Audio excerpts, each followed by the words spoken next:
and I've come to discuss with you a matter that has been talked about in the political arena, but unfortunately has not reached an outcome. That topic is the ability for Americans to vote online. My question tonight is, why can't Americans vote online?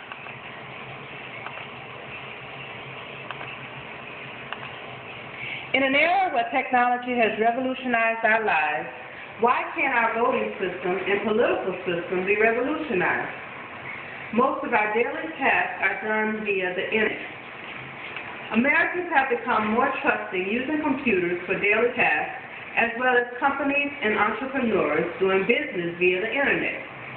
Tasks such as online banking, stock sharing, paying bills, and even shopping are just a few of the tasks that Americans do online daily. Online voting has been tested worldwide. There are many pros for worldwide voting, and there are few cons for worldwide voting. Internet voting systems have gained popularity and have been used for government elections in the United Kingdom, Austria, Estonia, France, Japan, and Switzerland, as well as municipal elections in Canada. Voters are given a user ID and password, which enables them to access the voting system online. The pros of online voting: you have increased votes. Voting would be increased dramatically because of the convenience of online voting. In Ontario, in 2003, 25% of the people that voted online said they did not vote in previous elections. Another pro for online voting is accessibility. You are given the ability to vote from home, libraries, or schools, wherever there's public access to a computer. No longer will there be excuses for why one cannot vote. Another positive pro for online voting is no interference with candidate or influences or tampering with votes. There will be large savings for communities. No longer would local communities have to staff voting booths, supply expensive voting machines, and pay for security around polls. This expense is usually a drain on local communities, and with the economy in a deficit, this is one way to cut spending. Another pro for online voting is that votes will be tallied real time. No longer will we have to anxiously wait hours for in from various states. And last, there will be no more paper absentee ballots. Americans can vote anywhere in the world via the internet. Now, I will go over with you the cons for online voting. Critics argue that it will be a recipe for chaos. They argue that there is no way to audit, backtrack, or recount votes if leaders detect fraud.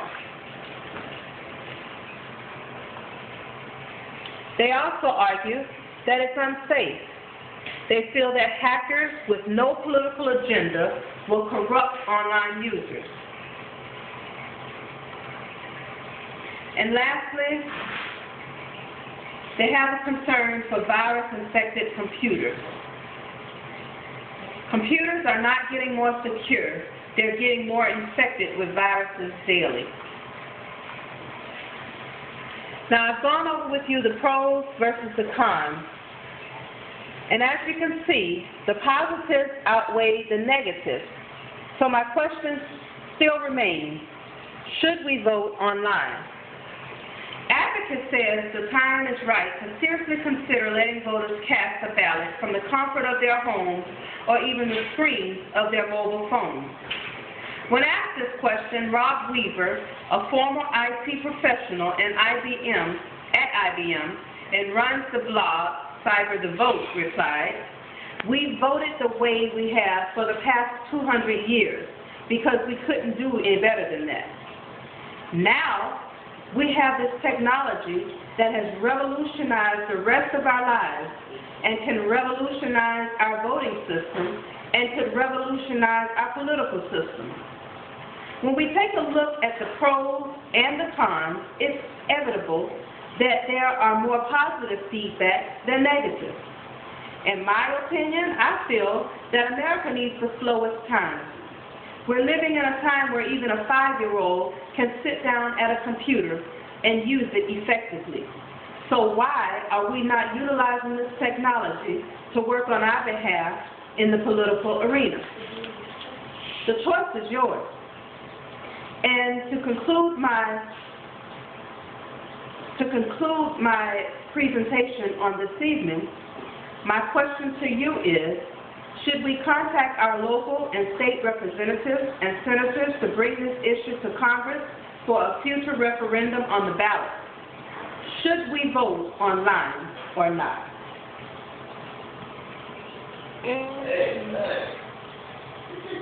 Okay.